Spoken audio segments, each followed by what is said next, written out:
காஸ்ட்லிங்களா? ஒரு 10 வரமிளகா போட்டுக்கோங்க.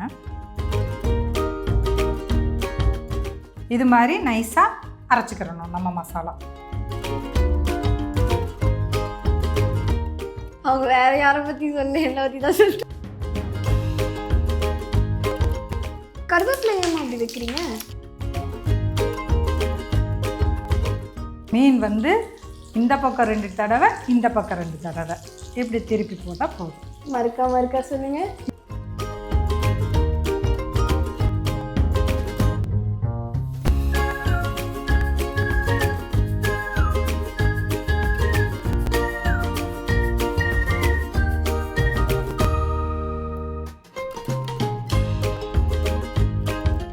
Hi, welcome to our channel.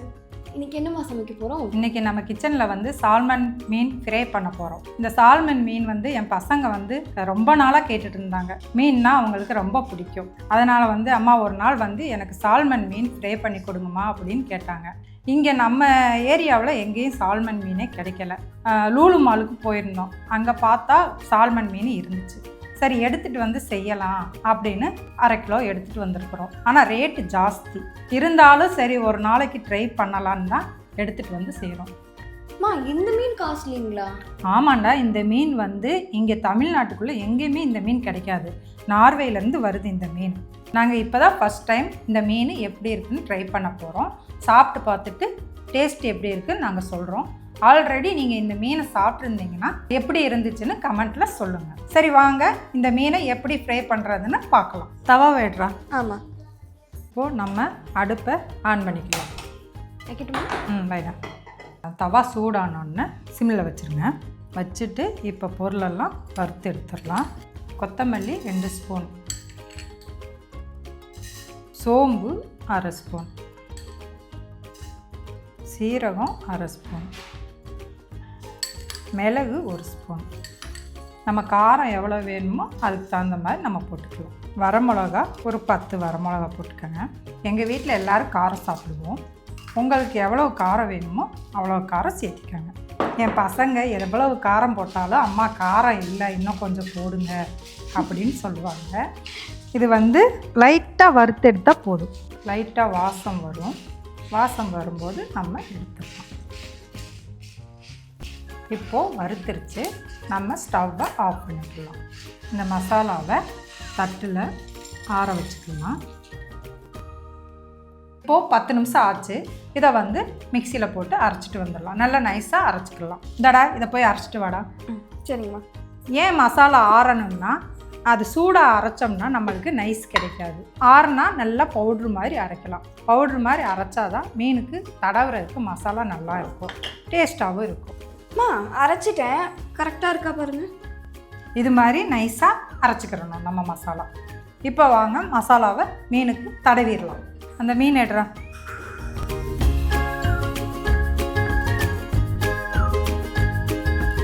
இப்போது இந்த மசாலா அரைச்சத மசாலாவை இதில் போட்டுடலாம். 1/2 ஸ்பூன் இஞ்சி பூண்டு போட்டுக்கோங்க. மஞ்சத்தூள் கொஞ்சம் போட்டுக்கோங்க. மஞ்சத்தூள் போட்டால் தான் அந்த மீனோட கவிச்சி நாத்தம் போகும். உப்பு தேவையான அளவு போட்டுக்கோங்க. சில பேர் உப்பு அதிகமாக சாப்பிடுவாங்க, சில பேர் உப்பு கம்மியாக சாப்பிடுவாங்க. அதுக்கு தகுந்த மாதிரி நீங்கள் போட்டுக்கோங்க. ஒரு லெமன் போட்டுக்கோங்க.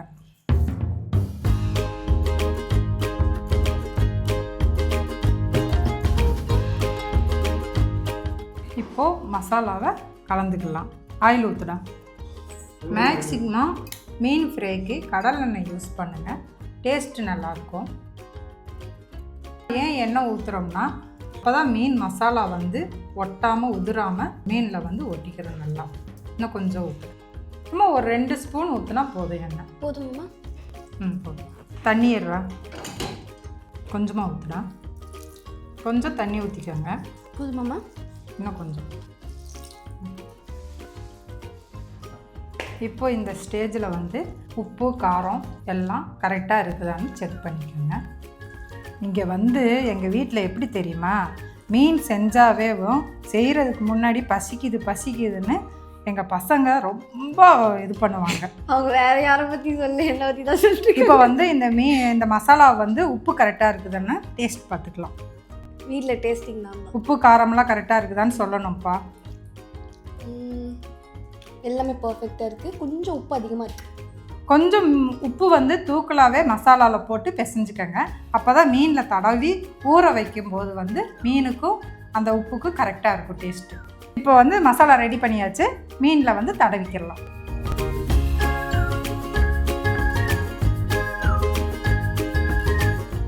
மீன் வந்து எப்பயுமே வந்து குழம்பா இருந்தாலும் சரி, ஃப்ரையாக இருந்தாலும் சரி, காரம் கொஞ்சம் அதிகமாக போட்டு செஞ்சால் தான் நல்லாயிருக்கும் மீனுக்கு சாப்பிட. அம்மா மசாலா தடவி எவ்வளோ நேரம் ஊறணுமா? ஒரு அரை மணி நேரம் ஊறினா போதுங்க. அரை மணி நேரம் வெளியிலே வச்சு நம்ம ஃப்ரை பண்ணிக்கலாம். சப்போஸ் மசாலா தடவி நம்மளால் இன்றைக்கி சமைக்க முடியலை அப்படின்னா எடுத்து நம்ம ஃப்ரிட்ஜில் வச்சு மறுநாள் காலையில் கூட நம்ம ஃப்ரை பண்ணிக்கலாம். ஃப்ரிட்ஜில்னா ஃப்ரீசர்லைங்களா? ஃப்ரீசரில் வைக்கக்கூடாதுடா, வெளியில் தான் வைக்கணும். ஃப்ரிட்ஜில் நார்மல் இதுலேயே வச்சுக்கலாம். சரி, இப்போது மசாலா தடவியாச்சு. இது 1/2 அன் ஹவர் ஊறட்டும்.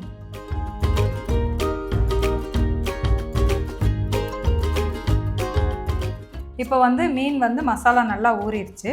இப்போ நம்ம வந்து ஃப்ரை பண்ணிக்கலாம். வைக்கட்டுங்களா? மேடம்,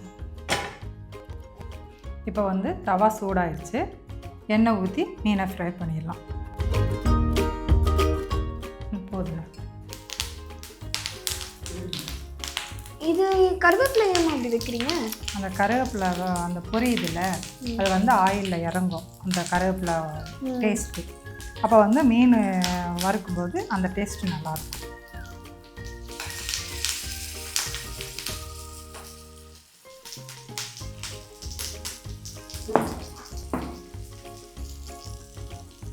போட்டோன்னா மீனை வந்து எப்பயுமே திருப்பக்கூடாது. கொஞ்சம் நேரம் வேகவும் அதுக்கப்புறம் திருப்பணும். இல்லைன்னா மசாலா பூரா பிரிஞ்சு வந்துடும்.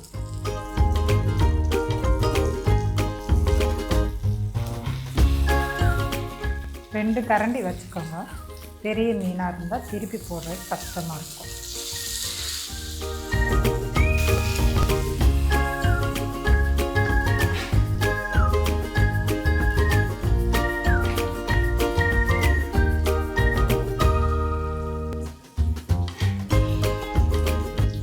ஒரு மீன் தான் போட்டு ஃப்ரை பண்ணணும்னு இல்லை, 2-3 போட்டுக்கலாம். ஆனால் வந்து திருப்பி போடும்போது பார்த்து திருப்பி போட்டுக்கோங்க. இல்லை உங்களுக்கு வந்து 2-3 மீன் போட்டு கஷ்டமாக இருக்குது திருப்பி போடுறதுக்கு அப்படின்னா 2-2 போட்டு திருப்பி போட்டுக்கோங்க. மீன் வெந்ததுக்கப்புறம் எடுத்து போட்டுட்டு அடுத்த மீன் போடுறதுக்கு முன்னாடி ஏதாவது சுற்றி ஏதாவது மசாலா ஏதாவது இருந்துச்சுன்னா அதை எடுத்து ஒரு பவுலில் போட்டுட்டு அதுக்கப்புறம் நம்ம ஆயில் ஊற்றி இன்னொரு மீன் நம்ம போட்டுக்கலாம். ஏமா இப்போ நம்ம மட்டும் ஒரு மீனாக போட்டு வளர்த்துட்ருக்கோம்? அதே ஒவ்வொரு மீனாக போட்டு நம்மளுக்கு திருப்பி போடுறதுக்கு கொஞ்சம் நல்லா இருக்கும்ன்ட்டு ஒவ்வொரு மீனாக போட்டுட்ருக்கேன்.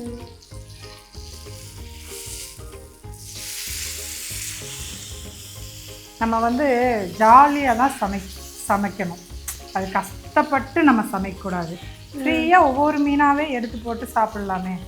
எங்கள் வீட்டில் எப்படின்னா மீன் வறுக்கும்போது மொத்தமாலாம் மீன் சாப்பிட மாட்டோம். வறுக்க ஒவ்வொரு ஆளாக ஒவ்வொரு மீன் எடுத்துகிட்டு போய் சூடாகவே சாப்பிடுவோம். எங்கள் வீட்டுக்காரெலாம் வந்து இந்த மாதிரி வறுத்து கொடுத்தா 8 மீன் சாப்பிடுவார். 8 மீனாமா? அப்புறம் எப்போ வறுத்து முடிக்கிறது? அது ஒரு அழகுடா. சாப்பிடும்போது வறுத்து கொடுத்தோம்னு வையே, அது ஒரு அழகாக இருக்கும், நல்லா இருக்கும். மேக்ஸிமம் எனக்கெலாம் வந்து நல்லா சாப்பிட்றவங்களை கண்டால் தான் பிடிக்கும். நீங்கள் தியாகத்தின் மறு உருவமாச்சு. அந்த தட்டேறேன். இப்போ மீன் எந்திரிச்சு எடுத்து தட்டில் போட்டுடலாம்.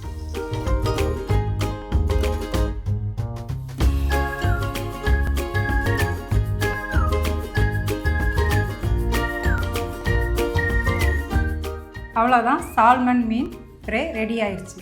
சாப்பிட்டு பார்த்து டேஸ்ட் எப்படி இருக்குன்னு சொல்கிறோம். சாப்பிட்டு பாடுறா. எல்லாம் கரெக்டாக இருக்குதான்னு பார்த்து சொல்லு. செம்மையாக இருக்கு. மீன் சூப்பராக இருக்குதாம்மா. நீங்களும் இதே மாதிரி மசாலாவெல்லாம் போட்டு இதே மாதிரி ஃப்ரை பண்ணி சாப்பிட்டு பார்த்துட்டு கமெண்ட்டில் சொல்லுங்கள். ஓகே, இப்போ இந்த வீடியோட எண்டுக்கு வந்துட்டோம். மோர் ரெசிபீஸ்க்கு எங்கேயும் சமையலை சப்ஸ்கிரைப் பண்ணிக்கோங்க. வேறு எதுனா உங்களுக்கு ரெசிபீஸ் வேணும், ட்ரை பண்ணணும் அப்படின்னு நீங்கள் நினச்சிங்க அப்படின்னா கீழே கமெண்ட் பண்ணுங்கள். கண்டிப்பாக நாங்கள் ட்ரை பண்ணுறோம். இந்த வீடியோ பிடிச்சிருந்தா லைக் பண்ணுங்கள், மற்றவங்களுக்கு ஷேர் பண்ணுங்கள். தேங்க்யூ ஃபார் வாட்சிங். பாய்.